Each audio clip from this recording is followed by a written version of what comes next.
Ladies and gentlemen, welcome back once again, and I would personally like to thank you for downloading and listening to the crossover with Joe Arlauckas and helping make this as successful as it has become.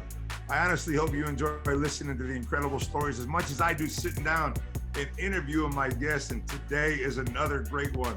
An American player who excelled in school thanks to a strong family upbringing, a family that put their faith first above all, then education, and after that, if there was some extra time, they got to play some sports. And my man right here, my next guest, did it, and he used his time wisely. Please welcome to the crossover, two-time NBA champ and LDLC ASVEL beer bomb point guard, Norris Cole. What's going on, my man? How are you?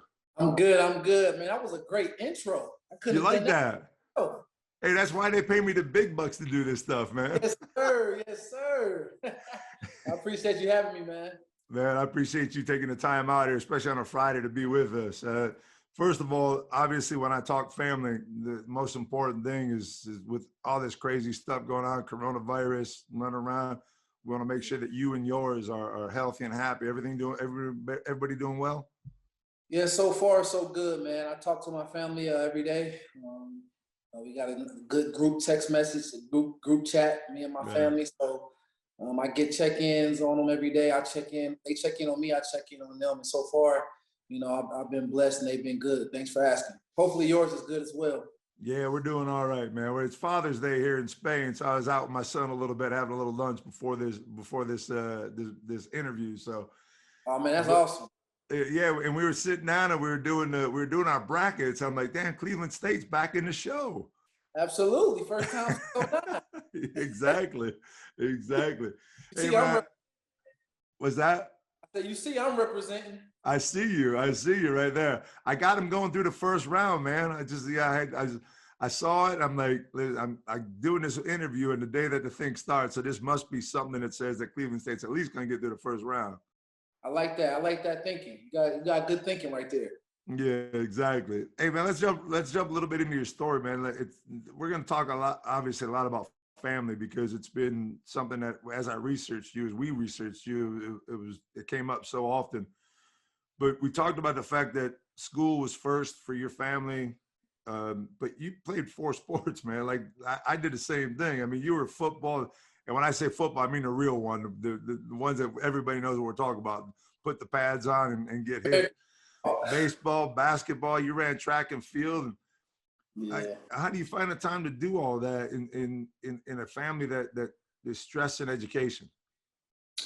Well, for me, it was pretty simple. I took care of the things that my family, my parents, demanded that I take care of first. And I was efficient with it. And I was, I made good grades. Spent my time wisely doing what they asked me to do. And so I had, leisure time to do extra sports. And the good thing about Ohio, we have seasons. Mm-hmm. And so, it gets cold outside in the winter. So you're not playing summer football, 7-on-7 or anything like that. So it's easy to play basketball. In the summertime, people play AAU basketball, but, I like to play baseball. I like running track. I had to learn to love track, but, I like being outside. And so, track's a tough one, man. Track's a tough one. I did. Hey, listen, I was a long jumper, so that's what I was good at. Right. I won our district, my high school. I won the city, and I won our district in long jump. Racing, man. I was too embarrassed to lose in front of everybody. Hey, but I made time because my parents. One, they taught me time management. Two, exactly. If I wanted to do what I wanted to do, I had to do what they asked me to do. And so, it made it pretty easy for me. Plus, it was recreation. It wasn't a priority. Recreation means to recreate yourself, to refresh yourself. So I enjoyed doing it because that was my time of leisure. Damn, man, it's early in the interview. You're getting deep on me already. Hey, but wasn't it great? I mean, when I say back then, obviously my time back then is a lot longer back than yours is, but yep. wasn't it great when as athletes we were able to play basketball, play baseball, play football, play soccer, play whatever, and there wasn't that there wasn't that push that you feel nowadays for kids to go directly towards one sport. 'Cause I always felt like the fact that I played football made me tougher on the basketball court. The fact that I played baseball, my hand-eye coordination was better. Exactly. I felt like every sport kind of gelled into the other one. Is that how you felt it growing up? That's exactly what helped me. Each sport helped me in another sport. And just like you said, baseball helped my quick twitch, hand-eye coordination. Right. Football, obviously, with the toughness and the elusiveness, the no fear. Basketball with the, being able to do multiple things, play offense, play defense, change courts without stopping. Track and field, being able to withstand the seasons, and being able to compete one-on-one and depend on yourself without necessarily a team. All of those things helped me in my sport. And I believe that athletes would be a lot better if they did that and continue to do that, now. If I were a parent, I would let my child do multiple things. I wouldn't push them to do one thing unless they were like a phenom. And there's not many phenoms out there. No. And you're turning into my favorite interview already, because anybody who agrees with me and says the same thing I think is like one of my, I feel the same way. Like if I could go back and I see what soccer, for example, which when I was younger, soccer wasn't a big thing. It's growing more in the States year by year, but I mean, I would have had better footwork playing basketball as a la Hakeem Olajuwon. You saw Olajuwon, who played soccer first. I mean, he had the best footwork I've ever seen in a big man. He did, and he probably never got tired because when you play soccer, it's not a bunch of timeouts or a bunch of stops. On a field that's bigger than a football field. So yeah, soccer.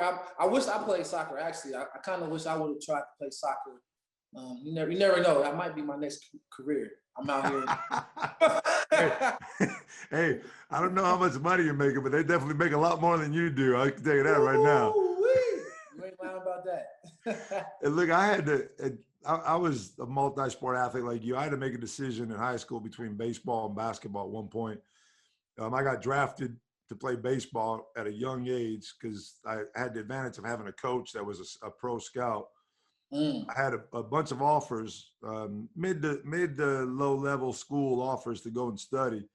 And my parents, who didn't have much money, were like, no, son, we'd like to give you decisions. We'd like to let you make your decision, but you're going to decide on what school you're going to go study to. You're not going to play baseball. And so they essentially made that decision for me. And I went to play basketball at Niagara University. When did you know that it was time to make the decision to pursue basketball? I made that decision my senior year of high school, and no one forced me to make it. I made it myself because I always knew in my heart that I was going to be a pro at something. I just didn't know what. And it had came down between basketball and football. And I was reasonable. I loved playing basketball. I liked football, but I loved basketball. I was willing to do all the sacrifices necessary to play basketball. With football, there's a lot of things you have to do in order to be a successful player. Weight room year round, conditioning. The conditioning for football is much different than basketball. The study time for playbooks and things of that nature. And I just wasn't willing to make those sacrifices for football the same way I was for basketball. And so that's how I made my choice. Plus, I didn't know too many 6'1", 165-pound quarterbacks in the NFL. I didn't know many of them. So I was like, you know what? I think I got a better shot, playing basketball. And then you got to worry about the size of your hands too. The quarterback. Yeah. So you were a QB in high school. Yes, sir. I had pretty decent sized hands. Quarterback, I was gifted because I was taught to play that at a very young age. My uncles, they were quarterbacks. My youngest uncle, he was a Division I quarterback, so he taught me at a young age how to be a real good quarterback. But like I said, the size, the amount of weight room that it took for me to be able to play at that level, I wasn't willing to make that sacrifice. This might be a dumb question, but because I'm 55 now, man. My athletic life has been over for years, but still hit the gym, still do my thing. But during the years, I never regretted my decision to play basketball, but I did always just have that desire to man, I wish I would have just played baseball. Does that ever come through your mind? Actually, all the time. It's funny you asked me that. 2 weeks ago, I was talking to my family about that. I was like, man, Dad, don't you wish I would have tried football just to see if I could have made it? And he was like, no. He said it so fast. He was like, no. And I was like, man, I said, I can stop playing basketball now and, work out for about 10 months and give it a shot. He said, if we could do it all over again, he said, I'll do it the same way. He said, I'm glad that we did what we did. And so, but I am curious to know if I can really do it, though, because I'm a highly competitive person. And I do love. I always felt like baseball was my sport, man. It was just You had a big arm? Yeah, I was 6'6", about 100, probably about 170 pounds back in the day. But I was throwing the ball about 80-something miles an hour in high school. Ooh. Oh yeah, but and I was coming sidearm. I was coming over the top, man. I was loving my life. I was like, I just want to do this all my life, And of course. They big bucks in baseball too. Yeah, I know, but of course my shoulder, I can't even lift my shoulder up to put the microphone up these days. So, Hey, maybe you were right, because now you interviewing me now, so I think you made the right decision. Exactly. Hey, you said you talked to your dad about that, and he said no. Of course, my parents said no to football also, but I talked to so many of you players and even some coaches that had parents that were ex-ball players. They either played at a certain level, college ball, D1, pro level sometimes. Even their moms have played basketball at one point or another. Your case is a little bit different. Your mom's an accountant, and your dad, I don't even know what this means, but he's a nuclear med technician or something like that. But for you, for other guys, I'm thinking there was a pressure to perform athletically because their parents had played a sport before. But for you, that pressure had to be more academically. Did that outweigh the athletic side of things for you? Yeah, my parents, they went to college, for academics, obviously. My dad, he loved playing basketball. He played rec ball all the time, but right. He knew that wasn't what's going to pay the bills. So he focused on his academics, and my mom did too. And when I was in Pee Wee, I remember after a game, I came home, I had an attitude, whatever. And my dad, he just flat out told me like, hey man, don't be mad at us. I mean, you had a bad game. He said, you still gonna eat tonight. You still got a bed to sleep in. You still got clothes. He said, we gonna love you anyway. So don't come home with no attitude after no loss. And after that day, I never felt pressure to have to perform well, because they're gonna love me anyway. It's just what I want to do. If it's something that I want to do, I know they're gonna support me. But if I did something else, they would still, love me the same way. So I never felt like I had to have a good game so that I could get their approval. Right. They just wanted me to do my best in whatever I did. And so because sports was my thing, they supported me and they wanted me to do my best in sports. It's funny you say that, because my dad sat me down one time in college, my freshman year, and my grades weren't so good. And he said, man, you got a family that worships you. You're the youngest in the family. We all look up to you because you play ball. You got a scholarship. Like if you flunk out, he said, none of us are gonna go watch you flip burgers at Burger King. I just want you to know that. And I looked at him as it was one of those moments where I'm like, man, just hit me. Right. just beat me with a stick or something, man. Because I know that pain will go away, but those words that he left me with, man, stuck forever.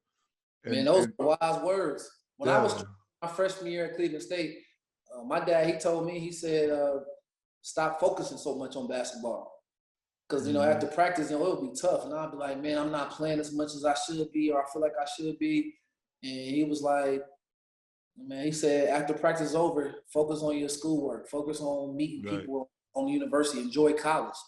And it would take the pressure off. And he was right. When I stopped, cramming my mind with only basketball and started enjoying the college experience, it made it easier for me to go to the practice and do well and do better. And so, they right. It wouldn't have worked out if you would have flunked out. Yeah, like I said, it's Father's Day, man. We always tell fathers and mothers know best in the long run. Y'all laugh at us, but we know the best. Rank for me from 1 to 4 your ability to excel in the 4 sports that you played in high school. What was your best and what was your worst? I'm gonna be honest with you. It's hard to say that because I was really good in all of them. You sound like me, man. I'm telling you, I'm starting to like you even more and more Yeah, now. I would say I was football. If I had to say it, football was the best. Football was the best. Football and basketball. I was known around my city for football and basketball. Right. I would say that my reputation was as Cole. He the quarterback for Dunbar. That's the point guard for Dunbar High School. So I would say football and basketball was the best at. But like I said, long jump. I won the city and I won the district. Qualified for regionals in long jump. Right. I jumped 22 feet, 21 plus feet. Damn. So. And baseball, my school wasn't known for baseball, but I was second team all league. I got invited to an invite-only scouting combine. I played travel select baseball, so I was pretty good in all of them. But baseball, I would say I was the worst, but not by much though. Right, you were still good. It was the least of the four. Yes, sir. I was competitive, man. I didn't want to get out there unless I was going to be able to make some noise and be good. Yeah. I always felt the same way. I'm like, I can't walk out of here embarrassed. That was my biggest thing. No, sir. Don't embarrass me, man. Don't embarrass me, whatever you do. Or don't embarrass yourself, actually, in the long run. It's all about embarrassing yourself. You mentioned Dunbar, man. Y'all won the state championship, the D2 state championship for a couple of years. And it was the sport that you most excelled at, but you didn't get many looks. You didn't get many looks from D1 college, not even from your own hometown, from Dayton. Right. And I guess my curiosity is if you played football that well, if you ran track that well, I mean, obviously I didn't look into your past as far as like if you had any baseball offers, basketball offers, whatever, but basketball wise, I mean, you got nothing. You got zero. What was up with that? Well, I didn't play AAU basketball. I didn't circuit because that was like 7-on-7 football, and that was spring baseball and track was spring and summer. So I didn't do travel ball, play AAU. And honestly, my parents always believed that if I was that good, somebody would give me a scholarship, somebody would find me. And so I never really stressed about it, I never did what everybody else did. And that was one thing, me and my family, whatever the crowd did, we was probably not going to do that. And so AAU was a thing, and my dad was like, man, it's not no guarantee you going to the NBA. You're not 7 feet. I'm not going to be traveling 5,000 miles a summer to watch you play 100 games, right. And spend all that money and stuff like that when I could be at home. But that was around, if I'm not mistaken by your age, that was around the time where AAU started to show up on the scene, but it wasn't what it is now. It wasn't where high school or college coaches were going to recruit. Like back in my day, it was high school coaches or college coaches were going right to high school games. Then they did both. Yeah. I've seen the head coach of, North Carolina, Cincinnati, Ohio State, that model. I've seen them come right to the gym, right. Sit right in the gym at our games. And I also, when my friends would play AAU, if it was, somewhere close and I would go see them, college coaches were there. Right. They had big time camps, the ABCD camp, the Nike camp, Boo Williams camp. They had all type of camps going on where college coaches used to go. But, I would stay home and, lift weights a little bit, play football, 7-on-7 football, and do track and field. But the other thing that's curious to me is the fact that you were a all-around athlete, which a lot of coaches look for, someone that could excel in many different sports. And on top of it, you had a benefit that a lot of kids don't have when they're coming out of high school. Is you were a 4.0 grade point average in school, which is, going to college, a lot of college coaches' issues are not with what players do on the floor, but what they do off the floor. And with a 4.0, I got to think that, man, there had to be more schools checking you out. It just drives me crazy when I look into it. Man, listen, it's funny. My family and friends, we talk about it all the time. It's like we just scratch our head because we don't know what criteria colleges were looking at. Obviously, my high school team was loaded. I can't lie about that. We had a bunch of top 100 recruits on our team. I mean, I mean, we had some of the, we had the McDonald's All-American on my team. We had, 3, 4 guys, 6'8" and above on the team. So we highly recruited guys on the team. It wasn't like I was the only player on the team. Right. I wasn't even thought of as being the best player on the team by my teammates and stuff like that. Even though I knew I was one of the best players, but I wasn't looked at as like the guy who was going to make it, on the team. So maybe that's what the college coach was looking at. I don't know. But I was committed to go to Walsh University. That's where I was going to go. Really? That's where I had committed to go. I was going to play football and basketball at Walsh before Cleveland State, came and gave me a chance. How long did Cleveland State, being the only D1 school that really pursued you, how long did it take them to pursue you, and when did you start feeling like that was a spot? My senior year. They recruited me my senior year. So it took that long. You weren't even like being looked at them by like sophomore year, junior year, where some players are getting. Yeah, no, nothing happened before my senior year. Nothing happened before my senior year. That's crazy. I took 2 visits. I went to Walsh University and I went to Cleveland State. I went to Walsh University first. I committed there. I signed my NAIA letter of intent. And then later on, we had won the state championship. And after that state championship, I took my visit to Cleveland State, and then I committed to Cleveland State in NCAA Division I. Well, did you go? I mean, I've been to Cleveland State. We played there when I was at Niagara University, and I mean, it's not considered. It's got a bad reputation in America as a city. I kind of liked it myself, but I had a good time when I went there. But did you, because of the lack of attention, let's say, did you go with an attitude? Actually, you know what? When I committed to Cleveland State, I was just excited to get the opportunity to play Division I, because I thought about turning it down, to be honest with you, because really, I didn't really, my thinking, like in my family, we didn't think that it made that big of a difference. We didn't know. No, we didn't really know. We was like, man, look, we going to school to get an education. We want a free education. Mm-hmm. If you have a chance to go pro, if you're that good, no matter what school you go to. That's what we believed in our heart of hearts. But, we talked to Coach Waters, who's my coach, who I love to death. I'm so appreciative of him. He explained the difference between going to a Division I and going to, NAIA, and the benefits of what happens if I have a good academic and a good athletic career from going to NAIA versus going to NCAA. And so when he put it to us that way, it made sense to go Division I. And so when I got there, I was happy to be there, and I wanted to show that I belong, Mm. That's that attitude I'm talking about. Yes, sir. It's like, I wanted to show that I belong. That's all. Yeah. Before we get obviously in the athletic side of the university experience, let's stay true to your parents and their family values. What did you study at Cleveland State? You obviously got your degree, I'm assuming. Yes, I got my degree in health science. Beautiful. Give me your GPA. Ooh, I don't know my GPA. It was either 3.0 or right under a 3.0. All right. Your parents are all right? Your parents are all right with that? They was all right with that because I'm a pro. So yeah, exactly. If I wasn't gonna be the smartest guy on campus, I had to be the best. I had to be the best at something.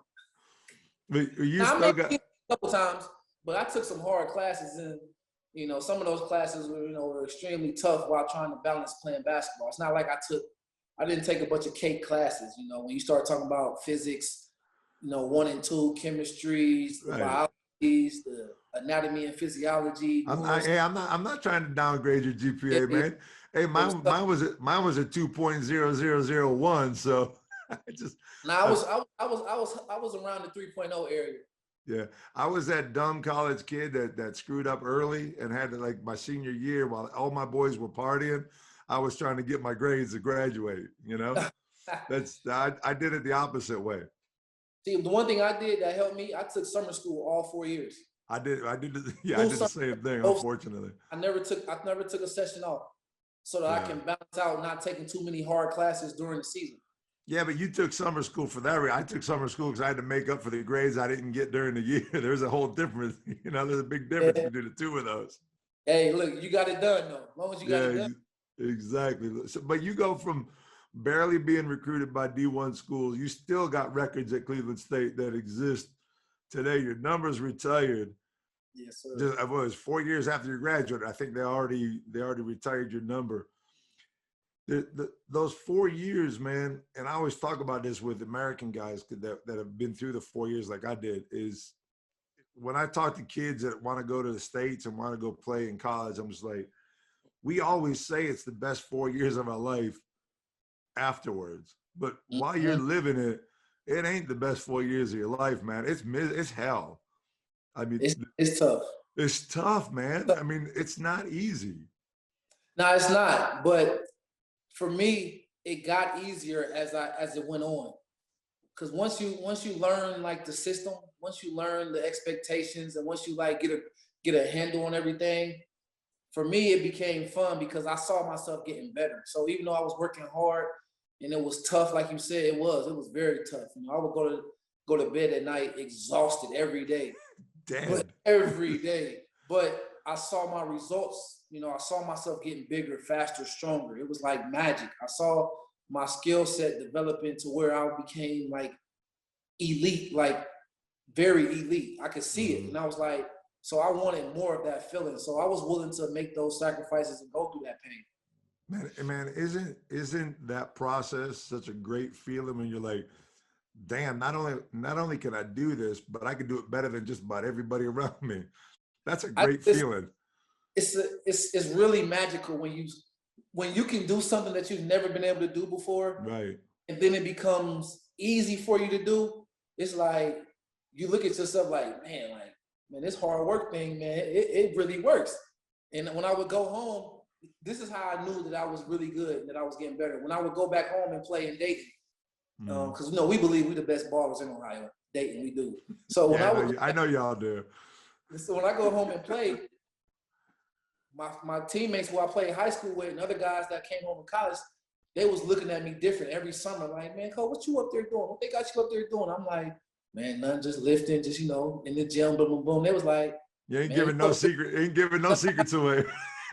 They would tell me, they was like, bro, you want some different stuff out here while I'm playing. And so that's how I knew. I'm like, okay, I must be nice. I must be getting better. Let me go up here back to Cleveland and do some more. Yeah, that even feels better when your peers are seeing it, you know, when your boys are seeing it. But tell me, you know, they're not gonna lie to you. If you trash, they're gonna tell you that you're trash. Oh yeah, absolutely. For sure. And they're gonna and they're gonna try to make you feel like trash too. Yes, sir. Yes, sir. What was it like from the last game at Cleveland State until the draft? What did you go through as a player? Were you doing camps? You ended up going in the first round. Did you stay away from camps because you had like a high stock at that time? What was that period like between the last game at Cleveland State and the draft day? So after my last game at Cleveland State, when it finally became a reality that sucks. That sucks, doesn't it? That's a hard time of our life. And that was tough. That last game, I wanted to cry. You know what? I might have cried back in my room. We all cried a little bit, man. But when that's when it became a reality. Okay, I'm a pro. Like playing pro was the next step. And you know, but my man, look at you had that advantage because that's why you didn't cry so much. Let me throw you some old man knowledge right now. When I came out of Niagara University, I had no idea I was ever going to play basketball again. Now those are tears. Yeah, that was like, damn, what am I going to do with the rest of my life if I can't do this? You know what? You're right, because I didn't let myself go too bad because I knew that I was going to play again. Right. And so I started the process. You know, me and my parents, we started the process of, you know, vetting the agent. You know, trying to find out where I was going to train at. I found out my range for that point in time, because obviously that changes, you know, when you get in the draft workouts. But I ended up leaving school about 3 weeks earlier. You know, some of my professors allowed me to take my finals early so that I can leave and go focus on training, which that was a blessing for me. I was able to leave school early and work on my craft. I went down to Smyrna, Georgia. Me and my trainer, Cedric Tony. And it's funny, my training partner. Damn, the Sixers, baby. You know Cedric Tony, yeah, baby. That was my team back in the day. That was my trainer. And Yep. me and my teammate here, David Lighty, we were the only two guys. Me and him was training every day. So me and Dave would play one-on-one, would run, 17 suicides, lift weights together, and we would train with each other, just me and Dave, every day, getting ready for the draft. Man, And you so, just threw out that word 17, and that just made me feel like woo, I'm man, not sure. I'm not sure many of my listeners know what a 17 is, but that's running from side court to side court 17 times in under a minute. yes, sir. Yeah, that ain't easy, man. That's And, almost worse than suicide sprints. man, it's tough, but that's what it was for. What, to the draft was in, I think, July.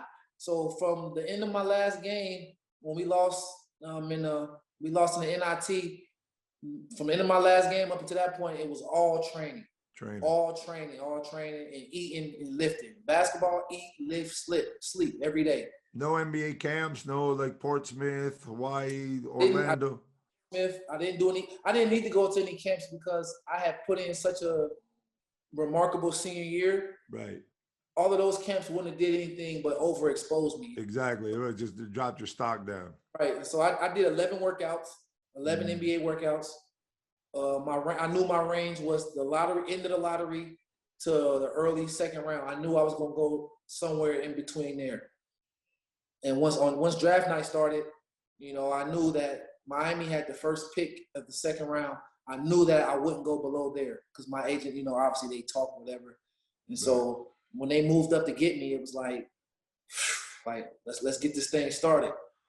So first round Chicago Bulls, the minute the Bulls take you, you all of a sudden now you know what the NBA cycle is like, because first of all you must be thinking Bulls. Where were you?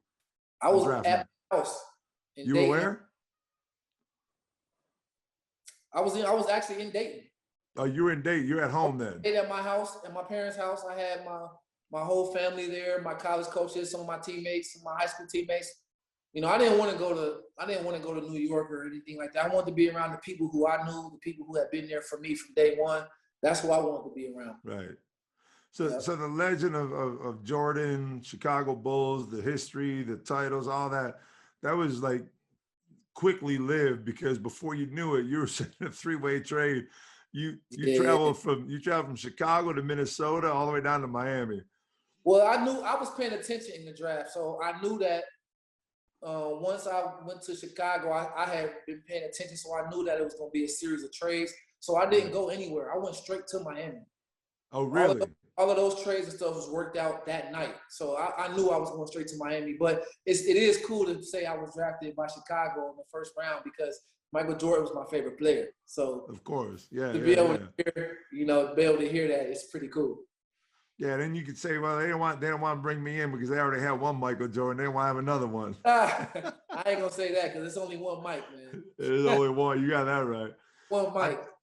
I'm thinking that draft merry-go-round though is the best thing that ever happened to you, because you go from 4 years ago not getting any D1 looks to all of a sudden being a two-time NBA champion, man.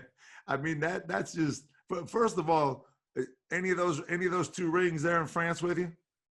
No. Oh, man, come on.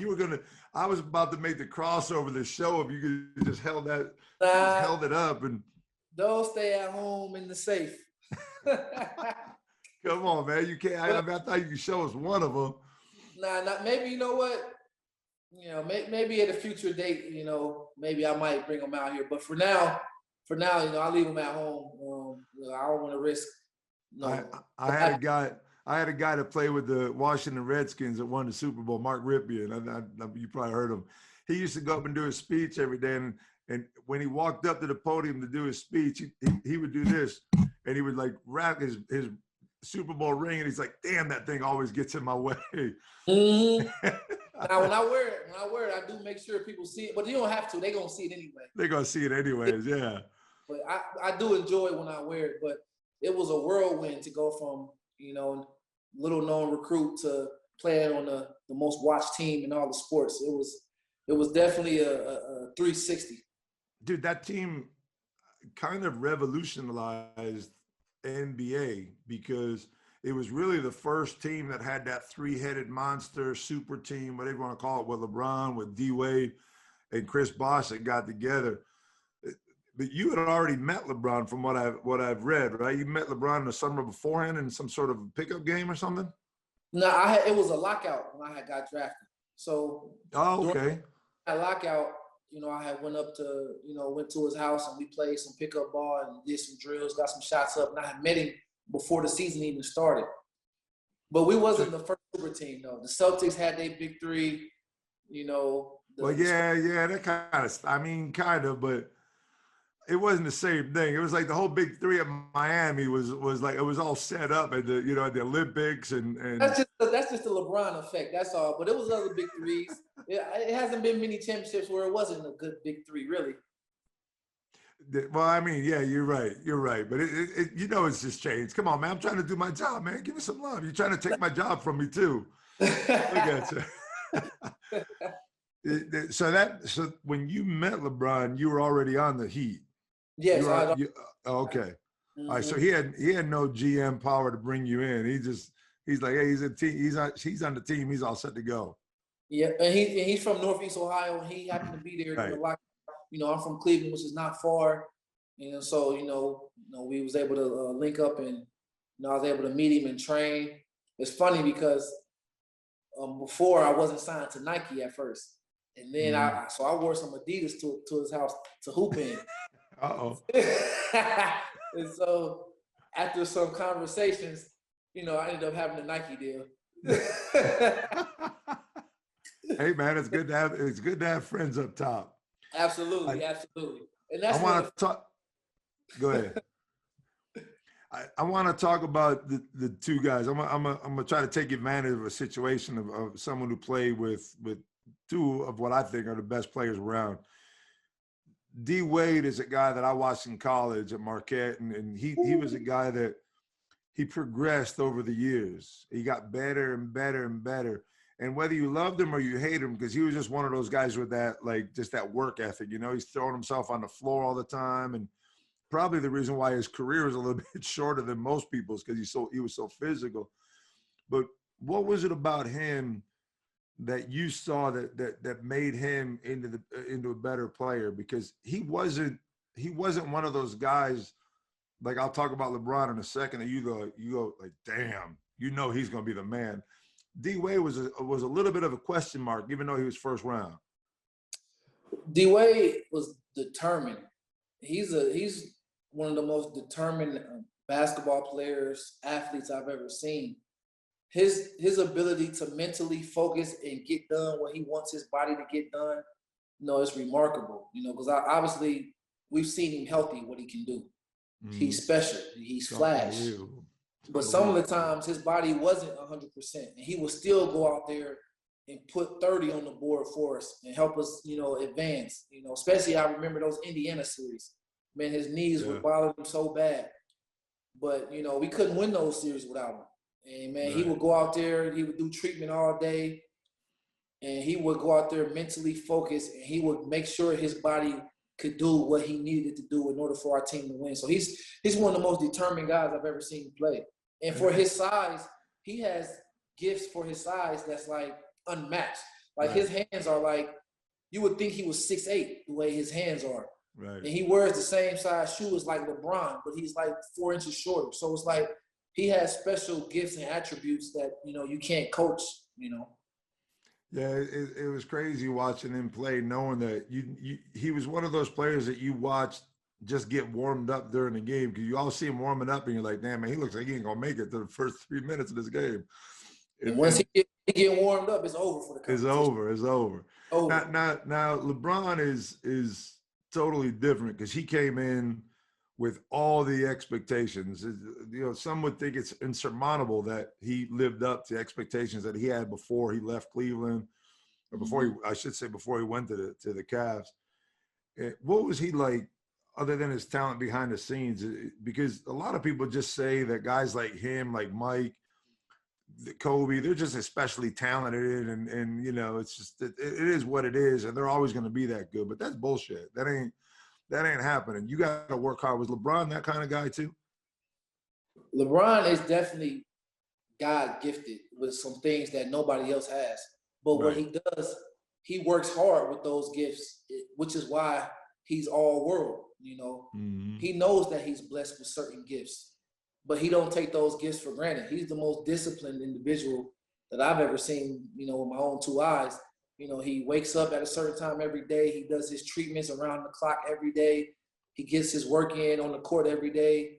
He gets his rest. He balances his, you know, his mind, his meditation. He does his routine that he does is a lifestyle for him. It's not just for basketball. It's a lifestyle for him. So, you know, he's one of the reasons why I learned never take time off in the off season. You know, you work out all year round, but you don't work out crazy 100% all year round, but you work out all year round so that you're never totally out of shape. LeBron's never out of shape. Yeah, that's a Tom Brady attitude too. Absolutely. Yeah. And that's one of the reasons why he's different and so special, because he's never out of shape, ever.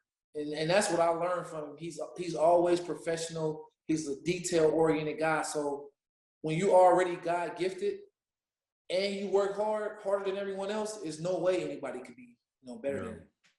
And that's why he's this generation's best player.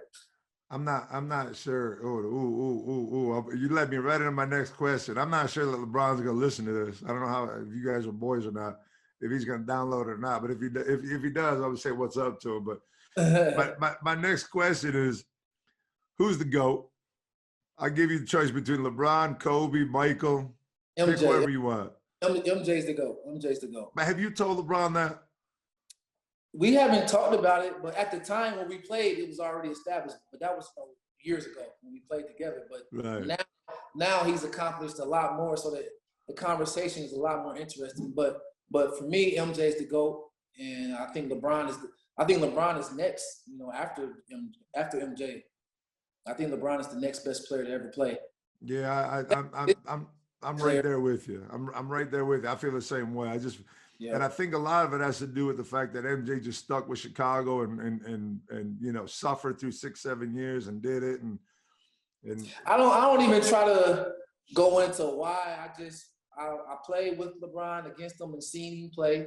I also seen MJ play, and you know, obviously, if you see them with your eyes, and then you look at the accolades and the combination of everything, for me, it's just, you know, at their best, I believe MJ is just a little better. But I don't think that, you know, like a lot of MJ lovers try to bash LeBron and say bad things. And I don't think that, because there's things that LeBron can do that MJ didn't do. The same way there's things MJ did that LeBron didn't do. So if you're a basketball fan and you know the game, you know that's just the way it is. LeBron is a master at basketball, I'll tell you that. Right. He's a master at the game of basketball. The knowledge, his basketball IQ is above most people. I mean, his vision on the court, his vision. I mean, just it's crazy. It really is. But when you see it up close and personal, it's scary. It's crazy. The guy's a real genius at basketball, man. 4 years later, man, as I'm gonna say it again, 4 years later, you could barely get a D1 scholarship, man. You get drafted in the first round, all of a sudden you're back-to-back NBA champions. Just what can possibly be going through your mind after the first one, after the second one, going, what am I living? I mean, you got to be thinking that. It's funny because it was the norm for me, because I didn't know anything else. It's not like I had played years and lost and, you know, had experience. It was all that I knew. It happened so quick. Man, it was very quick. So I was just like, man, this is what the NBA is about, winning championships. You walk in, you train hard, you know, you play on a good team and you win championships.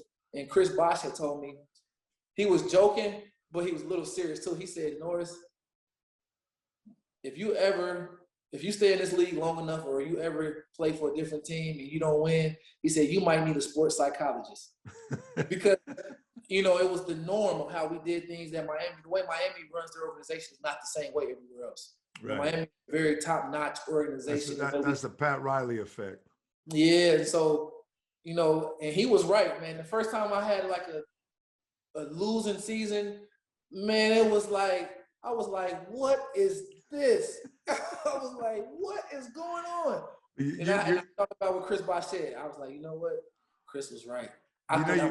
You're walking me into my next question, because my next thing is like, no one can take away what you did in Miami. I mean, those rings are forever. Those memories will stick around forever. And you got all that glory at such a young age, and you didn't go through the NBA cycle, the spin cycle, I call it sometimes.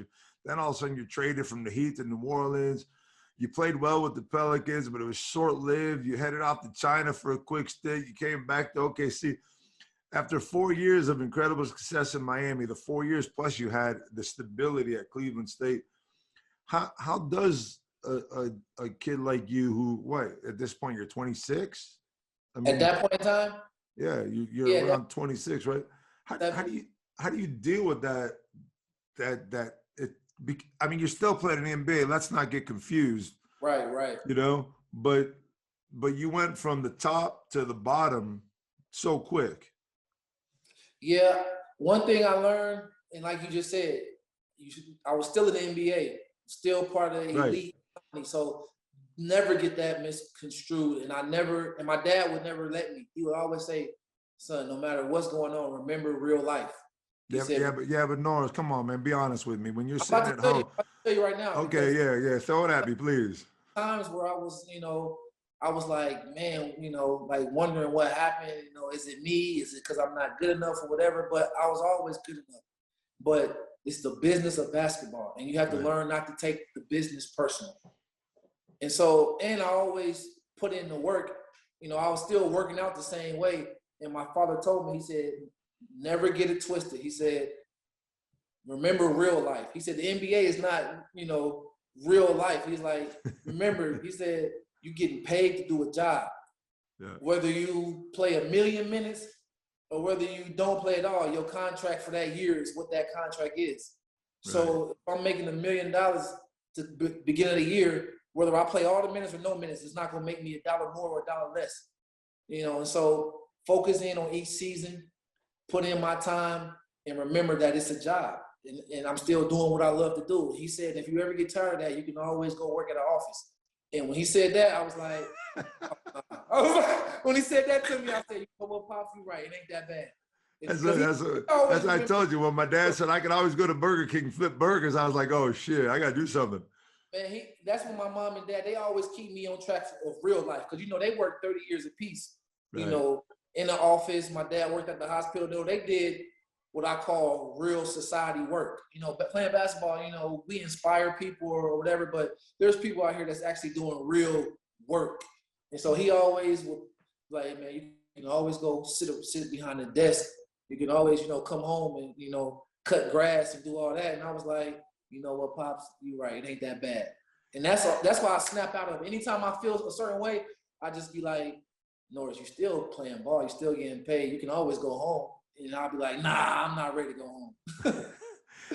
I'm going to ask you a little bit of a tough question here because, you and I, you did it obviously earlier than I did, but I did a lot longer time ago. But I grew up with ball players that were better than me, ball players that have way more talent than I did, ball players that unfortunately their family situation wasn't as strong as what I had at home with my mom and dad and what you obviously from this story have at home with your mom and dad. How difficult, let's go the other way. How easy is it for you? Because every time that we've talked about an issue that you've come up with, you've immediately went back to your mom and dad.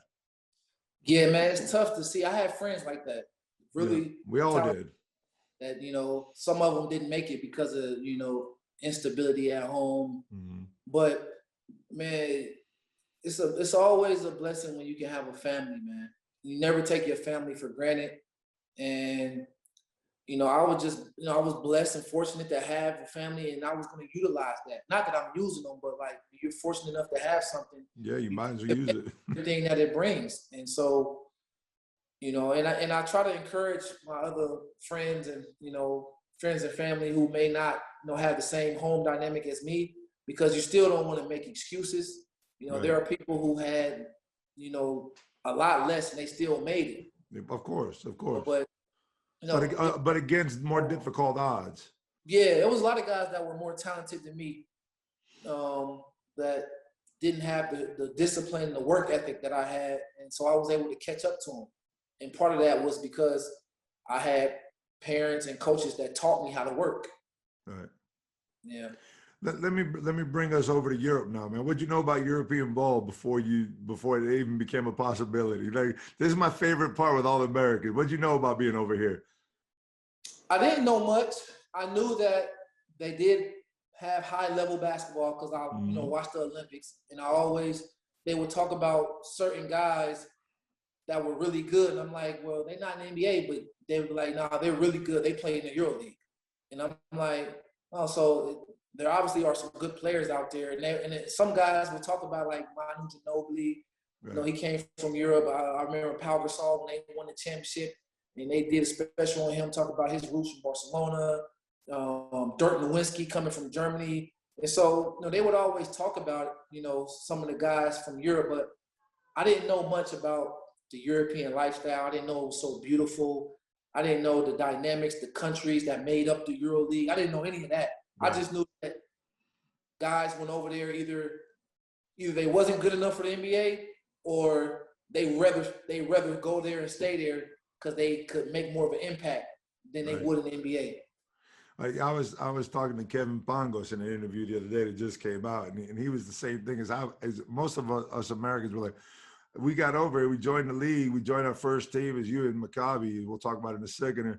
And it's like all of a sudden you're playing the league game, you're playing the domestic game, you're playing the EuroLeague, and you're like, wait, and you don't even know what game you're playing in at this point. I mean, listen, that was the most different thing ever when they would separate domestic league and EuroLeague. I'm like, you go look, you try to keep up with your team standings, right. You go at the team stats and everything like that. They in two different categories. You got the EuroLeague standings, and then you got you got your inter-country, like your domestic league. Right. And then in the middle of the season, you got to play like the King's Cup or the whatever cup. It's like they just throw a tournament at you. And it was the most different thing ever. I'll just say that. But I soon learned the difference from domestic league and EuroLeague. Right. I learned that, one, from how the crowds were. Two, from the basketball. We play one basketball one game, play with the EuroLeague ball the next game. Right. And then I'm like, okay now. And then the level of play in most cases, the EuroLeague level of play is higher. Man, again, your first encounter over here is probably one of my favorite cities that I've ever been in. And you Tel Aviv. You come over to Tel Aviv, man. Again, just lucky, call it whatever you want to call it. I care what less, but you get brought over by Tel Aviv, man. How beautiful is that city? I didn't realize how great it was until like almost at like the end of the season, because I was coming from Miami. Right. I lived in Miami. So I was like, there's not much that's better than Miami. So when I got there, I was like, it's nice, it's nice. But then I soon realized, once I went to other places in Europe, and when I played for other places in Europe, I was like, oh, Tel Aviv is probably like one of the top cities. For American, Tel Aviv is the best city. Right, exactly. But if you talk to most Americans, they're like, man, you live in Tel Aviv? What are you, crazy? Yeah, that's when I was talking to my other friends that played. It was like, bro, Tel Aviv is like the best place you can be at in Europe. And I'm like, really? Because I didn't know. I'm green. I didn't know anything. They was like, no, bro, you're in the best situation. Everybody speaks English. The city is hot mostly year round. I'm like, okay, so it's not that bad here. What are the biggest difference, or what are the differences for you as a player from NBA to coming up? Once you got your kind of, let's say, your feet wet, and you knew what you were doing, what were the biggest difference between playing in the league and playing in EuroLeague? Well, the rules are different. For one, the defensive 3 seconds that you have in the NBA is not here in Europe. So bigs up, baby, zone up. Yeah, they don't have to be as mobile. They can stand in there and wait for you. And then the tactical fouling is a lot different. I remember the first time somebody tactical fouled me in Europe. I mean, want to tackle that guy. But and I want to get it. But they was That like, thing, you talk about that half court fast break where they just grab you. It's yeah. like, And I'm like, man, what you doing? But they was like, no. Like, that's the tactics. So I learned that the tactics of the game are different here.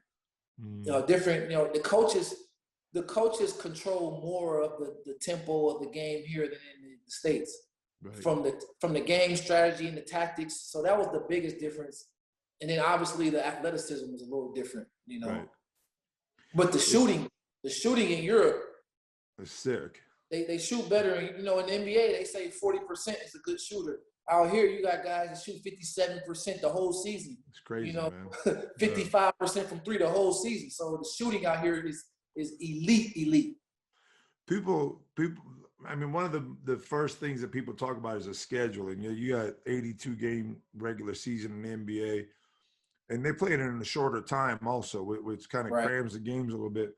But here in EuroLeague, every night matters. I mean, NBA, a player could take a night off, a team could take a night off, a couple players could take a night off here and there. You can lose a couple games in a row, but you look at the game on a night-to-night basis. And a lot of people yell at me because I always talk about the product here is a better product on a night-to-night basis. The NBA is the NBA. It's always going to be number one. But to watch a game and the intensity of a game on a nightly basis in EuroLeague, there's nothing like it because every game does matter. Yeah, but once again, that's only because of the structure. Point difference matters, so you're going to play to the last second because the point differential does matter. It determines a tie or not.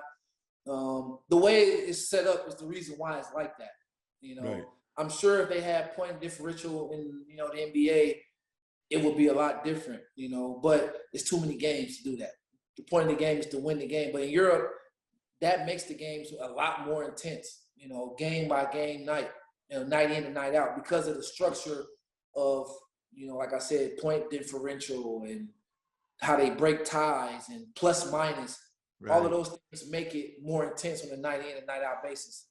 Yeah, man, when I commentate games and there's a team up by like 16 points with like a minute and a half left, and they're still pushing to go down and hit a three, I have to explain to the people that are listening to the game, like, hey, man, this is the way we do things. Or when a coach, in the States, if you're up by like 6 with about 8 seconds left, and you call a timeout, you're going to get – yeah, that's a cardinal sin. Or foul next time. Exactly. Or foul coming. So I always feel the need to explain that to the people that are watching the game, man. But the league is so interesting because, I mean, you guys have made a push recently. You won 7 games in a row. And then, and of course, that catches up to you sometimes. You've lost a few in a row. But you get so close to that playoff spot, or you get so close to that home court advantage in the playoffs. Mm-hmm. And if you lose 2 in a row, you might be out of it. Absolutely. Like you said, the margin for error is so slim, in the EuroLeague. And it's not 32 teams. It's only, 16, 17 teams? Yeah. So, you don't have a lot of room for error. And so it definitely makes for more intense competition on the night in, night out basis. Mm-hmm. And I'm appreciative that I can play in both leagues. I was able to adjust. My game translates to both leagues. And not every American, not every American game's guard, especially a guard, not everyone can adjust. And so I'm just thankful that I learned how to play the game in a way to where I can play anywhere in the world. Man, the old school American slashers that used to come over here that couldn't shoot from the outside, they suffered, man, with that defense, with that zone defense. Because they can play zone in Europe. Right. They can play zone. There's no more slashing dunking when you can play zone. You got those guys getting offensive foul after offensive foul, man. Yes, sir. Yes, sir. You gotta have that jumper. Gotta have that jumper out here in Europe. You got to. You have to. If not, you're done, man. Your game's over. Yes, sir. You've also been in Italy. You've been in Montenegro. You've been around a little bit. Monaco last year was, number one. I had to be on. I mean, Monaco. You might. I'm thinking the team of Monaco could charge people to go play there for a year, right? Man, Monaco was nice living on the coast. Yeah, man. But you guys, that team wanted to win the championship bad in France. They wanted it, and they went all out. They came in second place the year before. They signed you. You guys were up on top of the EuroCup. You're 21-3 in the league. Yep. Back in March when all this Corona stuff hit, I said in an interview, I'm like, there's a lot of players and a lot of teams. I should say a lot of players, especially American players, that I would have felt that the team wasn't doing so well. We're like, man, I'm glad this season's over. I can go home and chill. I go back home, and no one knew how difficult it was going to be. You know what I mean? So right. But in your position, I mean, you guys were going to win that championship. You guys were going to win one, if not both. Yeah, we were going to win the French league, and we were going to win. I believe that we had a good chance of winning the EuroCup championship. So it was how difficult was that, man? It was disappointing a little bit, but for me, I'm like safety first. And any chance I get to go back home to my house, I'm all for it. Because the season in Europe is so long. It's long, man. 9-10 months you're talking about. So, and we didn't know how serious it was going to be. Because I was prepared to go home, but I also knew that it was a possibility that I was going to have to come back. But so I was I'm going to be honest, I was excited to go home. I hadn't seen my mother and my grandmothers in so long. My father, he was out there with me, but I hadn't seen my mother in so long. So I was like, man, cool. I get a little break, go home. But for us to not be able to come back and finish it off, that's the disappointing part. Because as a competitor, I wanted to get those championships. That's all I'm about. At this point in my career, I want to play somewhere where I can compete for championships.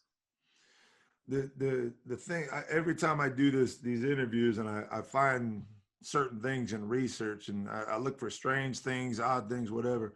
One of the things that I want to ask you, it might be a difficult question, I'm not sure, but you went the 4 years at Cleveland State, you went the 4 years at Miami, but since then you've essentially been on 6 different teams over the last 5 years. And I'm not knocking that, because I think a lot of players here, Keith Langford, guys like that have made careers in doing that. And there's nothing wrong with that. But I've always felt like, and now that I get to know you a little bit better in this interview, you seem like the kind of guy that's going to excel with time and with a plan. You know what I mean? Going from one team to another, you'll be a good player forever because you got the talent. But it seems to me that your best attribute would be being on a team for 3-4 years. Am I wrong to assume that? Obviously, when you play long stretches with teams, you get more familiar. But for me, I don't even think that deep into it. I just take it year to year, season by season, opportunity by opportunity. This is my job. This is what I do. My agent does his job, and I come to work, and I try to be the best teammate I can be, wherever I play. Obviously championship is my expectation. That's all I know. And so I just try to bring that anywhere I go. And, if I'm fortunate enough to play somewhere long-term, I do believe that that'll be great. I do believe that, you'll be able to see, more special things. But if not, it's okay. This is part of the career which you signed up for when you play professional sports. There's no guarantees that you're going to be with one organization for multiple years. The only guarantee is you get up and work hard. That's your only guarantee. You're not even guaranteed a job. You're only guaranteed to work hard and hope that a team, wants to sign you. Exactly. You guys at ASVEL have a great thing going on, man. They competed well over the last couple of years. Now they're in a position to have a permanent license for the EuroLeague. I'm pretty sure they're probably going to get it. It's an up and coming team. Does it feel that? Do you get that feeling around the stadium, the locker room, within the club? I mean, you got the back end of Tony Parker, which is obviously something that's huge for the team. But do you just get that vibe? That like, yeah, man, we're here. We're getting there. Yeah, you can definitely feel that something special is coming down the pipeline. I wasn't here last year, but I know Tony. And Tony is a guy that's going to do things in a first-class way. The Spurs organization is known for being a first-class organization. And so he's bringing that same mentality here, to his country, here for ASVEL. And our team, that's how we do things. They take good care of us here. Facilities are nice. We travel as best as we can. And obviously getting a EuroLeague license, things will get even better as far as with the budget, as far as with resources. It's unfortunate we can't have the fans here, but I know that the fan support here would be great, once things get back to normal. So it's definitely a special time here in Lyon, and I'm hopeful that, we can, win the French championship this year and bring more excitement and be remembered here as one of the best ASVEL teams. You're 32, man. I mean, I'm sure your parents have taught you to set goals and kind of look ahead a little bit, short-term goals, long-term. What are your goals, man? What do you want to do? Well, right now, like my goal, it's funny, this year is actually a milestone for me. So when I got drafted to the NBA, I prayed that I could make it to play 10 years pro. Okay. So this is my 10th season pro. So anything after this year is a bonus for me as far as my original goal. But my body feels great. So, and I don't have anything that's holding me back from playing. My family is in order, they're healthy and everything is good. So there's nothing that's restricted me from playing. So, my next goal is to play until, I can't play anymore, Right. Obviously, I'll say, like, at age 35, I'll reevaluate, things. But, right now my body feels good. My game is still sharp. I feel like I can play and compete with the best of them. And so, there's nothing holding me back. So right now I'm going to play until my body tells me that, it's not time. And after that, I have business things in place that I'm constantly working on, that can sustain me once I'm done playing. We got these guys that help me research, that you met them a little bit before we started this interview, and they do a great job. I always tell them, man, don't dig up any dirt. I don't want any dirt, but I'm sure everybody's got a little bit of dirt going on. But they came up, and they'd kill me if I didn't ask you this question about a bet that DWade made with you one time that you couldn't make a half court shot in the game, and he bet a Porsche. It was practice. It was shoot around. Well, yeah. So we was I forget where we were, but it was an away game. Phoenix Suns, November 2012. Let me refresh you. Yeah, man, it's my boys, man. They hooked me up. They I didn't even know that, but yeah. We were just shooting around, and he was just sitting on the side, and I dribbled the ball, and I just casually looked at the rim, and I was like, one shot, and then he was like, okay. He was like, what you want to put on it? And I was like, because I don't gamble. I don't believe in betting money. Right. So I said, the new Porsche? Then he said, bet, one shot. I said, one shot. And I shot it Swiss. Get out. He looked at me and was like, the keys will be ready when we land. And when we landed, the keys was ready for me. Get out. He paid up. Instantly. And he didn't give me no time limit on when I could have it.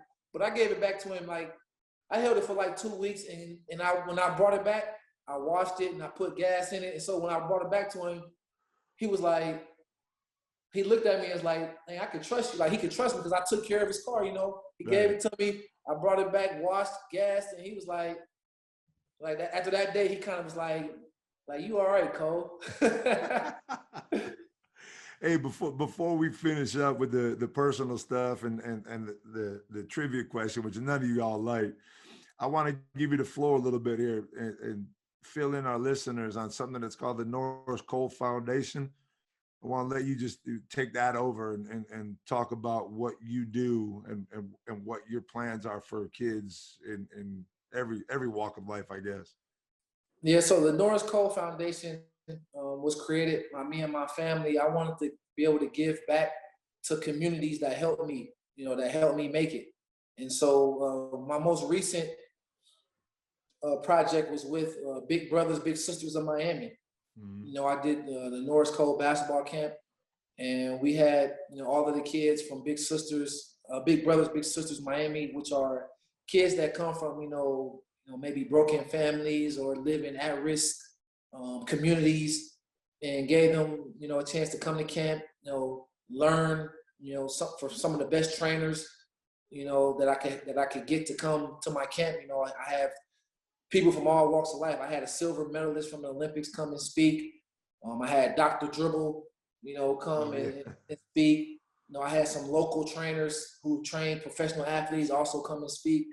And it's just a chance for the kids to see real people, you know, because a lot of times they see us on TV, but they don't know if it's real or not. And so, you know, they get to see me every day and to know that I'm real and that I grew up and that I know what it's like to be a quote unquote average person, you know.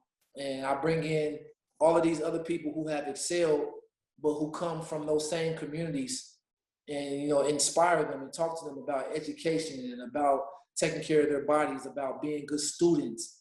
And so, you know, I believe that's important because inspiration, other than education, inspiration is the biggest thing you can do for a kid. Because if you spark that fire, they'll do the rest. I was able to make it in basketball because I was inspired. Once I had the inspiration, I didn't need anybody else to, you know, push me. I was going to push myself. And that's what I try to do, you know, partner with Big Brothers, Big Sisters Miami. You use inspiration the way I use passion, you know, Yes. and I think those two things go hand in hand. But you know, you from what I researched and what I read about your foundation, I think you almost downplayed a little bit because you talked about the camps, you talked about, you know, these other things, but the focus that I saw was more than the athletic side of it. It was academic. It was a healthy lifestyle. It's more than just a sport and just a sporting event. So I think your foundation actually serves for a lot more. You went the sports side because of the interview. The sports is how I get their ear. Right, Sports exactly. is how I get their attention. They love sports. They love watching the NBA. They love, you know, professional athletes. And so I bring those athletes and those individuals that they look up to get their ear. Yeah, that's your platform. That's the platform. And so, right. But like you said, no, it's definitely about a lifestyle because we don't talk a lot about sports in my camp. Obviously, we do drills and stuff like that, but in between the drills, the water breaks, you know, the lunch break, before we break down and leave, we always make them remember 3 things, 3 lessons, which helps with their attention span.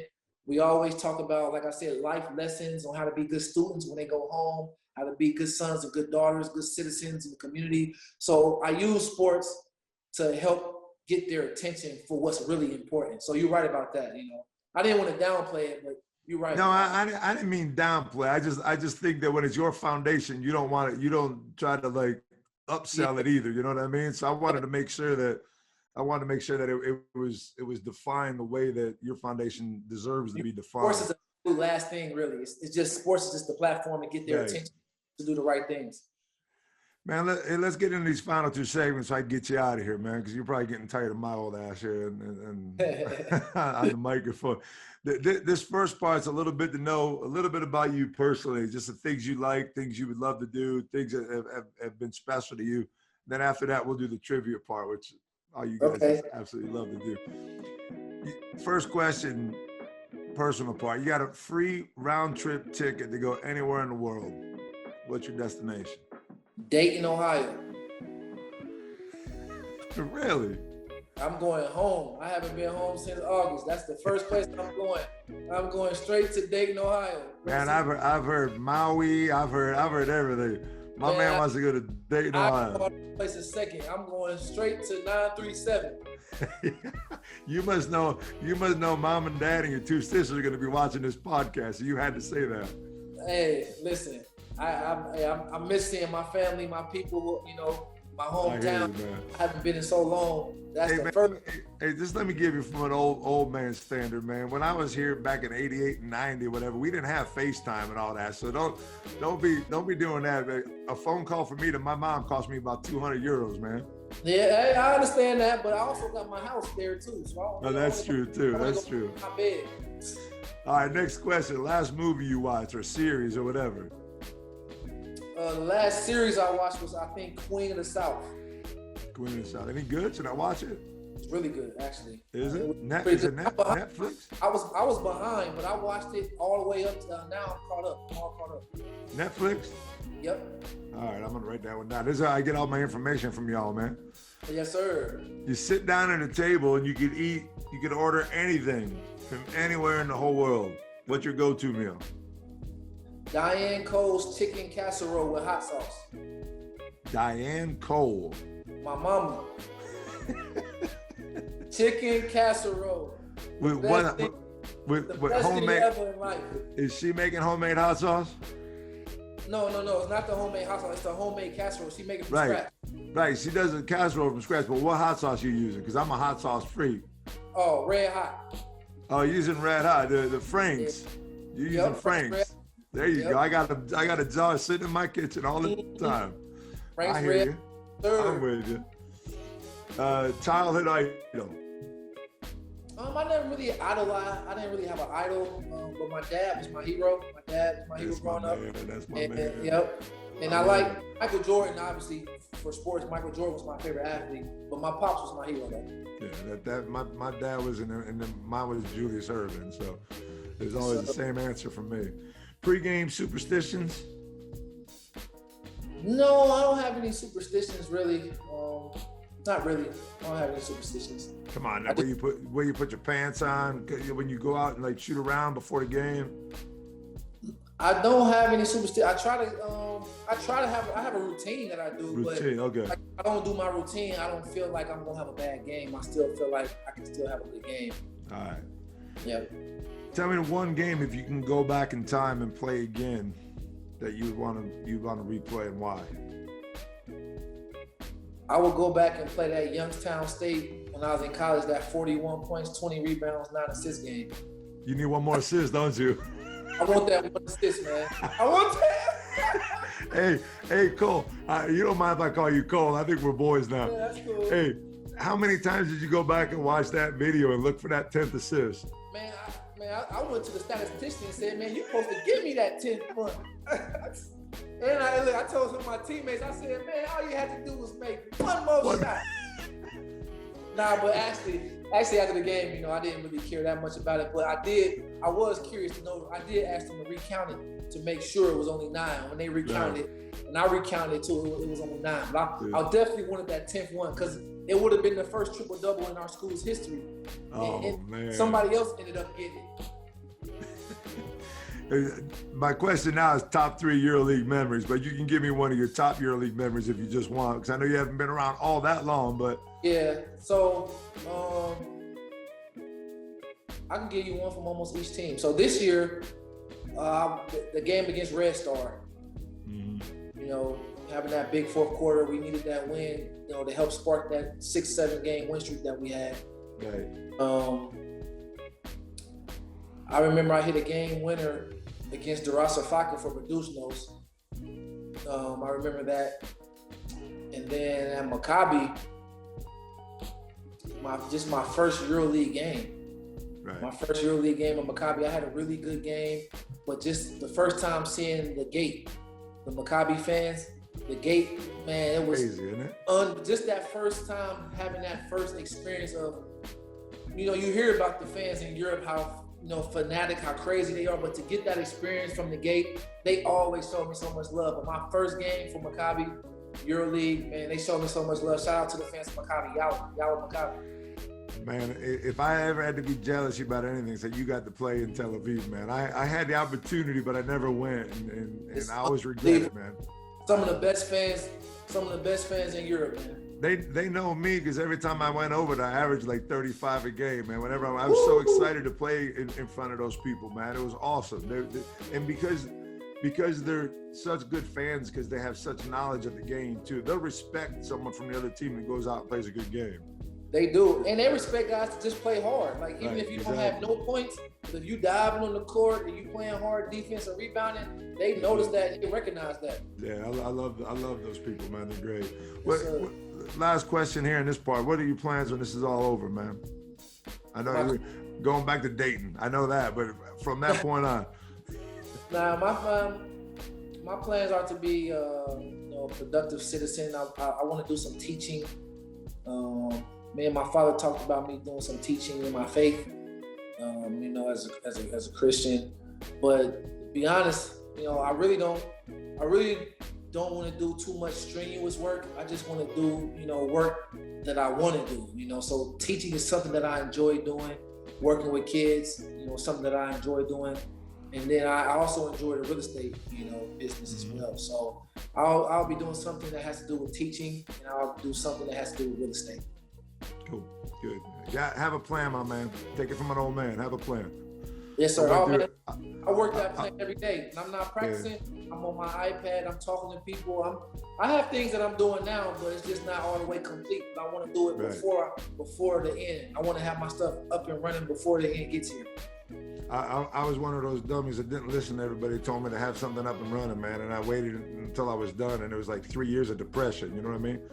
Through not being able to play the game and not knowing what direction I was going in, it was difficult. So if you need a bit of advice from an old retired basketball player, that's the best I can give you. Yeah, but what's that? I say it, and I tell anybody, save. I save. Yeah. Save. Got to, man. Got to. You don't have to rush as much when you have a little nest egg. You know, when I look back on it and I think to myself that I've actually been retired for twice as long as I've played, and I still feel young. You know what I mean? I'm 55. I work out every day. I still feel young and in good shape. But when you think about, man, I played for like 11 years. I've been retired for almost 22. Well, they all say that you're gonna, Lord willing, you're gonna be retired longer than you played. So exactly, and a lot longer, especially if it's basketball. You gotta prepare for that life after. Yeah, and unfortunately, this game they don't give you the watch and the cake to retire you. They just stop calling us. Absolutely, absolutely. Get ready for that moment, my man. All right, let's do this thing. Let's finish it off with the trivia quiz, man. I think we're a little bit easy on you, but we'll see. We got 5 questions. Each one is ascending: 10 points, 20 points, 30 points, 40 points, 50 points. All right. Okay. Question number 1 for 10 points. Who's the actual coach of Maccabi Playtika Tel Aviv right now? Say it one more time? The coach of Maccabi Tel Aviv right now. Oh, man, I know who he is, but I don't know his name. Because he coached Olympiacos when I was playing for Maccabi. You got that part right, but I can't think of it. That ain't gonna get you 10 points. I'm not gonna be able to say his name. What is it? Giannis Sferlopoulos. Giannis. Say the last name again. Sferlopoulos. Sferlopoulos. Yes, sir. Number 2, worth 20 points. Who's the current shot block leader of ASVEL Virban? All time or on our team now? No, the current shot block leader right now. Hey, I gotta be between Moose or Yarshin. I'm gonna say,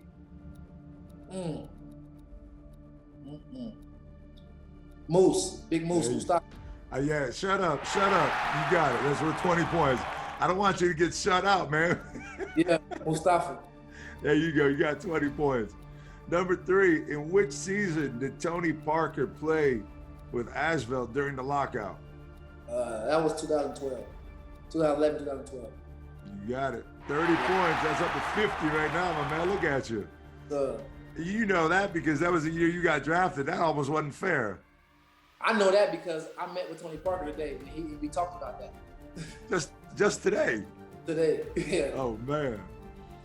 All right. How many years has ASVEL played in the EuroLeague since 2000, including this season? Including this season. 2. This is their 7th season, including this one. I didn't know that. I didn't know that one either. I get the questions as you do, my man. I just loaded them up on this right before we started. I had no idea. Last question. So you got 50 points right now. This one's worth 50. You can take the all-time lead here with 100. Okay. How many games has FC Barcelona lost at home this season? 1. They lost 4. At home in EuroLeague? In the EuroLeague. They lost to Olympiacos, Maccabi, Ephes, and you guys beat them. Oh. I knew that was our first time winning there. That's why I said 1. That's why you said 1, right? That's why I said 1. You thought that was a trick question, didn't you? Yeah, I was like, I know that was our first time winning there in 20-some years, like they told me. Yeah. Hey, my man, I'm gonna let you out of here right now, man. It was literally a pleasure to meet you, man. As I was doing my research, I was thinking, I'm like, it drives me crazy to see how well-rounded you guys are nowadays, man, in this stage of your career, because I was nothing. I was just like, I was sport, basketball, and I had nothing going on around me. You know, it's family and basketball. But you guys got it going on, and it's obvious you come from a strong family background.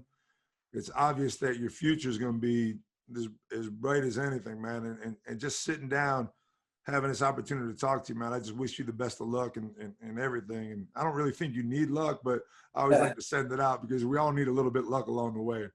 Man, thank you. I appreciate it, man. I had a good time on this interview, and I want to make sure I give a shout out to Cleveland State in the tournament. Who I picked them to win the first game. Who they got? Alabama? They play Houston. They play Houston. Ooh, yeah. That's gonna be a tough one. That's gonna be tough, but you know, we built Viking strong, baby. Yeah, come on, Cleveland State, because I got them in the first round to go through the shock Houston. But let's go Vikes.